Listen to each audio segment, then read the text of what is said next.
aan mah Jawa Sunda sabab huruf naku aan.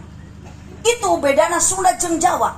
Jawa mah ku o, Sunda mah ku a. Abdi kunaon ngaran asli abdi orang Sunda. Kamari mah ceramah di Brebes ibu di ditu di Bumi Ayu jadi oo.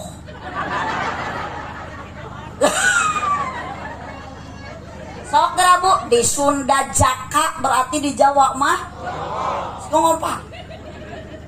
Di Sunda Baal di Jawa mah sing tarik lucu.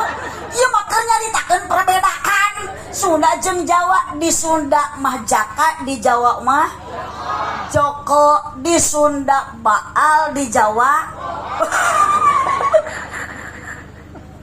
di Sunda Nanang berarti di Jawa mah Nanong. Mun di Sunda Aat di Jawa mah Oot. Di Sunda Mangga di Jawa mah Monggo. Di Sunda Calik di Jawa mah